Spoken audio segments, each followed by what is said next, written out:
Hello everyone, आप सभी का स्वागत है लेट्स स्टडी द बेसिक में। मेरा मीनू शर्मा। तो हम कर रहे थे क्लास 7th हिस्ट्री का चैप्टर था किंग्स एंड किंगडम।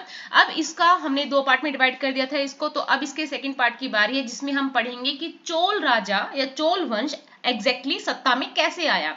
तो बहुत ही इंटरेस्टिंग स्टोरी है, स्टार्ट करते हैं। उसी से पहले मैं आपसे रिक्वेस्ट करना चाहूंगी, अगर आपको हमारी वीडियोस अच्छी लगती है, कहीं भी आपके लिए हेल्पफुल है, तो प्लीज हमें सब्सक्राइब करें। तो चलिए स्टार्ट करते हैं। चोल वंश के बारे में पढ़ते हैं कि वो कैसे आता है सत्ता में, पावर में कैसे आता है। So how did the Cholas rise to power. तो सबसे पहले आप कुछ जगह देखिए, ये है उरेउर और तंजावुर। मैप में चलते हैं। यहाँ आप देखोगे तमिलनाडु है, और तमिलनाडु में ही दो जगह है, उरेउर और तंजावुर। तो ये बेसिकली एक अच्छा एक केंद्र बनता है चोलों का, कि चोल यहाँ से स्टार्ट करते हैं अपनी सत्ता को रूल करने के लिए। तो बेसिकली होता क्या है, a minor chiefly family known as the मुटियार held power in the Kaveri delta. Kaveri delta कहाँ, यहाँ पे कावेरी नदी है, ठीक है, कावेरी नदी है, और उसके साथ में जो डेल्टा बनता है वहां पे एक मुटियार नाम से एक छोटा सा मुखिया परिवार रहता था, ठीक है, छोटा सा एक परिवार रहते थे, और ये जो पल्लवस के किंग थे उनके महंत थे, ठीक है। तो उन्हीं को रिप्लेस करके विजयवाल्या ने चोल वंश की स्थापना रखी। So Vijayalaya who belong to ancient chiefly family of Cholas from Uraiyur captured the delta from the Mutiyar in the middle of the 9th century. He built the town of Tanjavur and temple for goddess Nishambsudni here. अब क्या करता है, अब एक story सुनो। देखो यहाँ पे ये कावेरी नदी है, कावेरी नदी के डेल्टा पे ये एक जगह बनी हुई है, यहाँ पे रह रहे हैं मुटियार, ठीक है, यहाँ रह रहे हैं मुटियार। अब ये मुटियार कौन है, ये पल्लवास के जो राजा है, पल्लवास राजा है, उनके माहथत हैं, माहत बोलते हो या सामंत बोलो, वो है। अब ये क्या करता है, विजयालया जो चोल वंश से है, ये इनको हटा देता है, या इनको लड़ाई करके युद्ध करके इनको हटा देता है, और ये खुद बन जाता है चोल वंश का राजा। चोल वंश का राजा, और कहाँ पे, उरेउर में, ठीक है। तब वहां ये तंजावुर शहर भी बनाता है, और एक देवी का टेम्पल बनाता है जिसको कहते हैं निशुम्भसूदनी देवी का टेम्पल। आप देखिएगा बहुत ही भव्य मंदिर बना हुआ है। The successor of Vijaya conquered neighbor region and the kingdom grew in size and power. यहाँ आपने पीछे देखा ना कि यहाँ से स्टार्ट किया उसने उरेउर से, और तंजावुर का शहर बनाया, निशुम्भ सूदनी मंदिर बनवाया, और धीरे धीरे उसने अपनी जो सीमाएं हैं वो कर्नाटक, उड़ीसा, आंध्र प्रदेश, और यहाँ तक भी उसने अपना सारा कलिंग के भी आसपास उसने पूरा अपना क्षेत्र बढ़ा लिया। फिर उसका बेटा होता है जिसका नाम है राजराज प्रथम, बहुत याद रखिएगा इसको, राजराज प्रथम, जो 1985 में किंग बनता है, और वो भी अपने पापा की तरह पूरे पर कंट्रोल कर लेता है, अपने एरियाज को एक्सपेंड कर लेता है, बहुत ही पावरफुल राजा बनता है वो चोलास का, राजराज वन। ऐसे ही फिर उसका बेटा बनता है राजराज का, जिसका नाम है राजेंद्र प्रथम।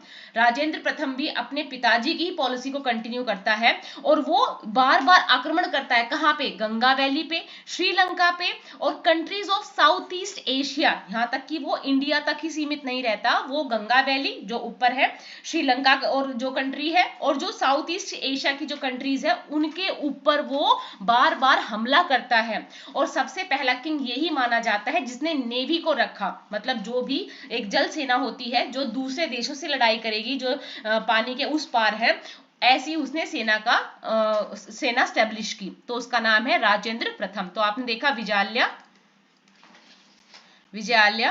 ठीक है, जिसने मुटियारों को हरा के चोल वंश की स्थापना की, चोलास वंश की स्थापना की। फिर उसके बाद उसने एक तंजावुर और उरेउर, ठीक है, तंजावुर शहर बनाया, और निशुम्भसूदनी माता का मंदिर बनवाया। विजयालया के पुत्र हुआ राजा प्रथम, और फिर राजराज प्रथम का पुत्र हुआ राजेंद्र प्रथम। ओके, बहुत ही पावरफुल रूलर माने जाते हैं चोला डायनेस्टी के, तो इनको याद रखिएगा। अब बारी आती है कि ये लोग, सबसे इंपॉर्टेंट इनकी यही बात है कि ये टेम्पल्स बनवाते थे, बहुत बड़े बड़े टेम्पल्स बनवाते थे।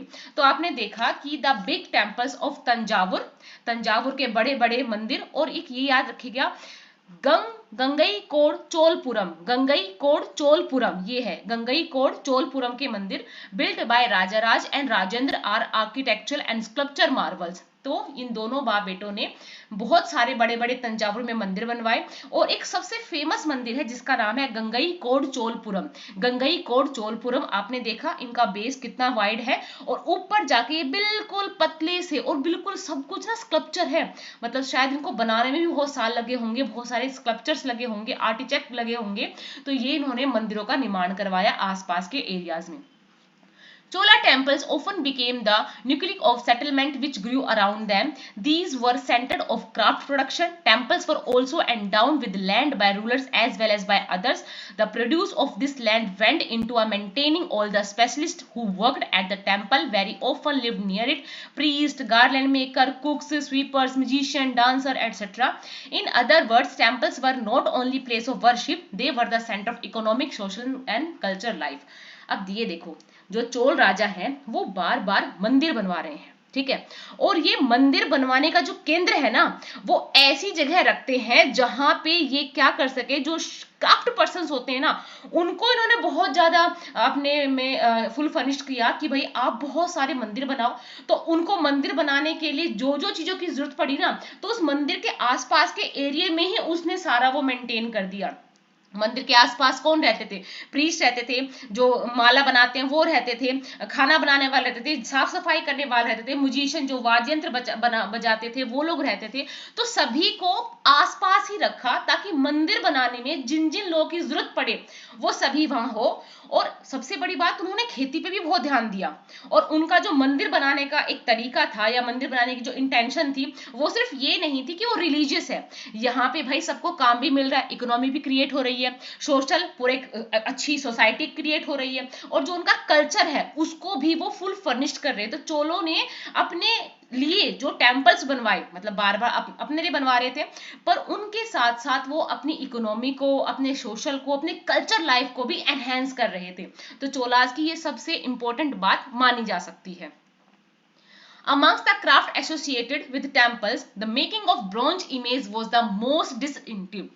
सबसे महत्वपूर्ण बात चोल साम्राज्य की यही मानी जाती है कि यहाँ पे ब्रोंज की, मतलब ब्रोंज की क्या बनाई जाती थी, बहुत सारी स्कल्पचर्स बनाए जाते थे, ठीक है, कांस्य मूर्तियां, जिसको आप बोलोगे कांस्य की मूर्तियां या प्रतिमाएं बनाई जाती थी, जिससे क्या था ये लोग इस चीज में इतने ज्यादा मतलब फाइन हो चुके थे कि इनसे अच्छी कोई भी कांस्य की मूर्ति नहीं बना सकता था।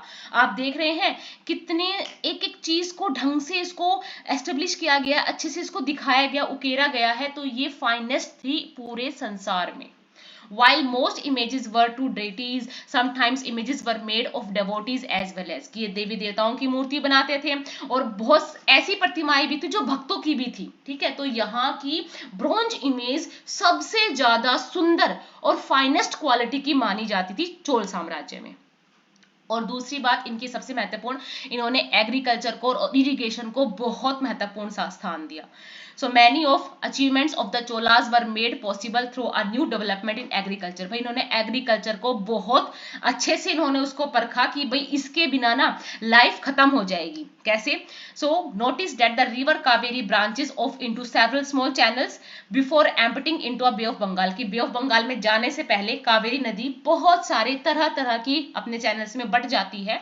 These channels overflow frequently, depositing fertile soil on their bank. Water from the channels also provides the necessary moisture for agriculture, particularly the cultivation of rice.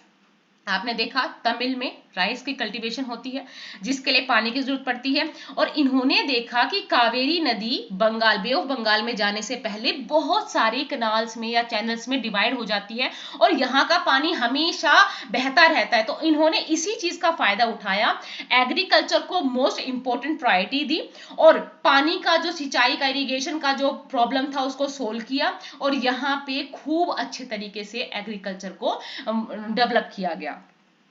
Although agriculture had developed earlier in other parts of Tamil Nadu, it was only from the 5th or 6th century. 5वीं और 6वीं शताब्दी में आप देखोगे कि तमिलनाडु में agriculture में जितना डेवलपमेंट हुआ इतना डेवलपमेंट तो कभी भी नहीं हुआ था। That this area was opened up for large scale cultivation. Forest had to be cleared in some region. Land had to be relieved in other areas.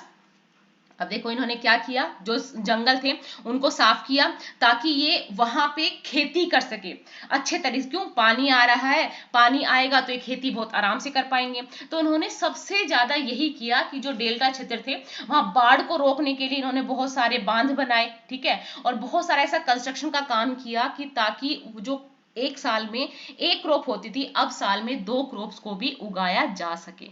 In many cases it was necessary to water crop artificially, और कई बार क्या तो ये पानी नहीं है तो ये आर्टिफिशियली जो वाटर है उसके भी यूज करते थे। A variety of method were used for irrigation, in some areas well were dug, in other places huge tanks were constructed to collect rain water. Remember that irrigation works require planning organising. भाई बहुत ज्यादा planning, plotting, organising करते थे। पानी नहीं है तो artificial पानी कैसे होगा क्रॉप्स के लिए, उसके लिए भी मेथड लगाते थे।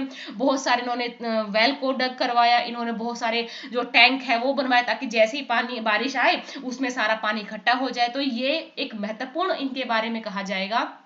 चोल डायनेस्टी के राजाओं ने अपने आसपास रहने वाले लोगों के लिए कल्टीवेशन को, इरिगेशन को उनके लिए एक इजी टास्क बना दिया कि वो किसी प्रकार से भी परेशान ना हो। क्यों, एक अच्छा प्रोड्यूस होगा तो उसकी जो प्रजा है वो भी अच्छा खा सकेगी, जो सैनिक है उनको अच्छे से खाना मिल पाएगा, और जो प्रजा है उसमें कोई भी टैक्स ज्यादा ना लगाएं और उसके बाद भी उनको आराम से जीवन व्यतीत कर सके। तो चोल राजाओं की सबसे महत्वपूर्ण बातें हैं। Labor and sources maintaining these works and deciding to how water is to shared. Most of new rulers as well as people living in villages took an active interest in this activity. अगर आपका शासक, आपका राजा आपके लिए इतने resources को बना रहा है तो क्या हो जाता है, एक इंसान का खुद का भी तो एक पर्पस हो जाता है कि वो भी अपने राजा की हेल्प करे। तो ऐसे ही और जो विलेज के लोग इन एक्टिविटी को देखते थे तो वो भी राजा की हेल्प करने के लिए आ जाते थे। 9th सेंचुरी, अब आप यहाँ देखोगे कि 9वीं शताब्दी में तमिलनाडु में एक जल द्वार बनाया गया, ठीक है, और ये किस लिए था कि जो नदी का पानी है उसके प्रवाह को नियंत्रित भी किया जा सके और बाद में खेत की तरफ उसको मोड़ा जा सके। जब भी इरिगेशन की जरूरत हो तो इस पानी को खेत की तरफ कर दिया जाए ताकि आराम से सिंचाई हो सके। The administration of the empire, अब भाई जो प्रशासन है, जो एम्पायर है उसका प्रशासन चलता कैसे है, तो हम देखेंगे कि ये लोग पीजेंट को कहते थे उरेउर के थे तो ये पीजेंट्स को कहते थे उर, ठीक है। Became prosperous with the spread of irrigation, मैंने अभी बताया किसानों की तरफ इन्होंने बहुत ज्यादा ध्यान दिया ताकि उन्हें एग्रीकल्चर में, इरिगेशन में कोई दिक्कत ना आए। So group of such village formed large unit called Nadu, तो यहाँ के जितने भी बड़े बड़े गांव थे उनको कहा जाता था, ग्रुप ऑफ विलेजेस को कहा जाता था Nadu. The village council and the Nadu performed several administrative functions including dispensing justice and collecting tax. तो जितने भी विलेज की काउंसिल्स थी, जो ग्राम परिषद थी और नाडू थी, ये क्या काम करते थे, ये टैक्स को वसूल करते थे, रिवेन्यू को करते, टैक्स को कलेक्ट करते थे टैक्सेस को, और दूसरा ये जस्टिस करते थे। अगर कोई लड़ाई झगड़ा हो गया है तो ये वहां भी अपना काम अच्छे से परफॉर्म करते। तो आपने देखा उर जो पीजन को बोला जाता था, दूसरी बात नाडू जो विलेजेस, ग्रुप ऑफ विलेजेस है उनको नाडू बोल रहे हैं, और नाडू और विलेज काउंसिल मिलके 2 तरह के काम करते हैं, जो है जस्टिस का और कलेक्टिंग टैक्सेस का। तो आप इसको बिल्कुल ध्यान से याद रखिएगा। Rich peasant exercised considerable control over the affair of Nadu, अब भाई जो ज्यादा पैसे वाला किसान है तो वो नाडू पे भी अपना कंट्रोल कर सकता है। So the Chola kings gave some rich land owners title like Muvendavelan, तो ये क्या करते थे, जो ज्यादा बड़े बड़े लैंड ओनर्स थे ना तो उनको ये कुछ उपाधियां देते थे, जैसे राजा कहते हैं महाराजा धीराज त्रिभुवन, ये सब अपने अपने आप को टाइटल देते। ऐसे ही जो रिच लैंड ओनर्स थे ये उनको भी कुछ सम्मान देते थे, जैसे मुवेंद्र वेलन, क्या कहते हैं मुवेंद्र वेलन वे होते हैं जो 3 राजाओं को अपनी सेवा देते हुए आए थे, कि यहाँ जो और 3 राजा हुए होंगे इन्होंने उन सबको अपनी सेवा दी गई थी, इसलिए इनको कहा जाता है मुवेद वेलन, ठीक है, मुवेद वेलन, ठीक है। और फिर दूसरा कहते हैं अरियर, ठीक है। as makers of respect and entrust them with important offices of the state at the center, तो ये जो बड़े बड़े रिच लैंड ओनर्स थे इनको टाइटल दिया था मुवेंद्र वेलन का और अरियार का, और इन्हों को ही सेंटर में बहुत बड़े बड़े पद दिए जाते हैं इनके रिस्पेक्ट के लिए। अब ये देखो, ये कुछ नाम है उन लैंड के जो दी जाती थी। अब देखो, विलन वेगई, विलन वेगई ऐसी लैंड थी जो किसी नॉन ब्राह्मण को दी जाती थी, तो इसका क्या नाम था? वेलन वगई, वेलन वगई। दूसरी बात है ब्रह्मदय, ब्रह्मदय, ये दी जाती थी लैंड ब्राह्मणों को। दूसरी है शाला भोग, जो किसको दी जाती थी लैंड? स्कूल खोलने के लिए, शाला भोग। फिर है देवदान या तिरुन मटुकन्नी, जो मंदिर को दिया जाता, देवदान, आप इसको देवदान से याद कर सकते हो, देवदान वो जो मंदिरों को लैंड गिफ्ट की जाती थी। दूसरी है पल्ली चंदनम, पल्ली चंदनम, पल्ली चंदनम, जो जैनास को दी जाती थी कि भाई ठीक है, आप यहाँ पे अपने मठ बनाओ, आप मोशरी कुछ भी बनाओ, ये आपकी जमीन है, ठीक है। तो आपने देखा, विलन वगई जो नॉन ब्राह्मण्स को लैंड दिया गया, ब्रह्मदय जो ब्राह्मणों को गिफ्ट दिया गया लैंड, शाला भोग जो स्कूलों को दिया गया, देवदान जो लैंड गिफ्ट की गई टेम्पल्स को, और पल्ली चंदनम जो जगह दी गई जैन इंस्टीट्यूशंस को। We have seen that Brahmins often received land grant from brahmadeya, हमने देखा कि ब्रह्मदय वही है जो ब्राह्मण्स को लैंड दिए जाते थे। As a result a large number of Brahmins settlement emerged in the Kaveri valley as in the other part of south India. South India में जब आप देखोगे तो कावेरी डेल्टा के आसपास आपको बहुत सारे ब्राह्मण्स देखने को मिलेंगे, वो अभी भी वहीं रह रहे हैं। Each brahmadeya was looked after by an assembly और सभा of prominent ब्राह्मण लैंड होल्डर्स। अब देखो, जो जो उनको धरती मिलती थी, ब्राह्मणों को धरती मिलती, भाई उसका ब्यौरा भी तो रखना होता था, तो उसका ब्यौरा रखने के लिए कुछ सभाएं बनाई जाती थी। So these assemblies worked very efficiently, बहुत अच्छे से अपना काम करती थी, और their decisions were recorded in detail in inscriptions, और इंस्क्रिप्शंस में इनके हर एक डिसीजन को रिकॉर्ड किया जाता था, और उसको जो मंदिर है उसकी वॉल पर भी स्टोन पे लिखवाया जाता था। Associations of traders known as nagaram, और जो ट्रेडर्स व्यापारियों की जो एसोसिएशन थी उसको कहा जाता था नगरम। तो नगरम क्या था? नगरम बेसिकली जो व्यापारी थे उनका एक संघ था, वो देखते थे कि किसी को पैसा चाहिए, उधार चाहिए, तो वो सब ये चीज देखते थे। नगरम क्या हो गई? एसोसिएशंस ऑफ ट्रेडर्स, ठीक है। Also occasionally performed administrative functions in town, और ये भी टाउन में कभी कभी जो प्रशासन का काम है उसको सुचारू रूप से चलाने में हेल्प करते थे नगरम। नगरम क्या है? Associations of traders. फिर सभा क्या है? सभा है जो ब्राह्मण्स को जो जमीन मिलती थी उसका अच्छे से ध्यान रखने वाले, ठीक है, असेंबली है ये। Inscriptions from Uttarameru in Chingalput district, Tamil Nadu provide details of the way in the which the sabha was organized. अब हमें उत्तर मेरूर, नाम आप ध्यान से, उत्तर मेरू, उत्तर मेरू में एक अभिलेख मिला है, ठीक है। कहाँ पे? चिंगलपुट, चिंगलपुट एक जिला है, वहां पे एक इंस्क्रिप्शन मिली है जिसमें इन सभा कैसे ऑर्गेनाइज्ड होती है, सभा में कौन कौन लोग हैं या कौन इसमें नॉमिनेशन कर सकता है, उसके बारे में बताया गया है। तो ब्राह्मण की सभा का गठन कैसे होता है, इरिगेशन के काम कैसे होते हैं, बाग बगीचे मंदिर उनकी देखरेख के लिए जो सभाएं समितियां होती है वो कैसे उनका नॉमिनीज होती है, तो ये सब उस अभिलेख में बताया गया है। So name of those eligible to the member of this communities were written on small tickets of palm leaf, कि क्या करते हैं, जैसे हम वो पर्ची वाला एक वो करते हैं ना कंसेप्ट, तो बहुत सारी पर्ची पे नाम लिख दिया जाता है कि उसका जो मेंबर है वो कौन बनेगा, ठीक है, कम्युनिटी का जो मेंबर कौन बनेगा, और उसको फिर एक मटके में रख दिया जाता था। एक छोटा बच्चा आता, चिट उठाता था, फिर बताता कि इसका जो मेन आदमी है वो कौन बनेगा, ठीक है। तो ऐसे ये क्या करते थे, एक योग्य व्यक्ति का चुनाव करते थे। अब उसके लिए भी कुछ बहुत सारी इन्होंने वो लिखी थी कि भाई एक इंसान अगर इसका सभा का सदस्य बनेगा तो उसके पास क्या क्या होना चाहिए, तो उसके पास अब तक खुद का घर होना चाहिए, वो 35-70 साल की उम्र के बीच में होना चाहिए, वेदों का ज्ञान होना चाहिए उसको, और एडमिनिस्ट्रेशन के काम में वो पूरा अच्छे से माहिर होना चाहिए।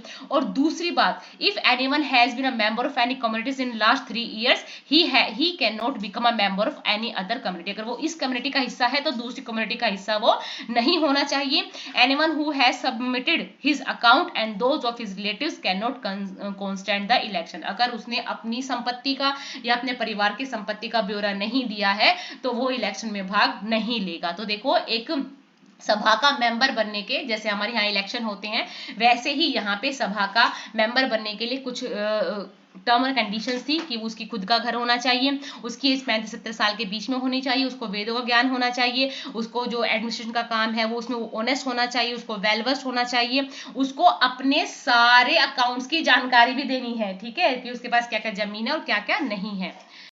ठीक है, तो ये सब चीज के बारे में थी। इतना ही है आज इस चैप्टर में। आई होप आपको हमारे साथ पढ़ के बहुत अच्छा लगा होगा, आपको समझ में भी आया होगा। Thank you and keep watching.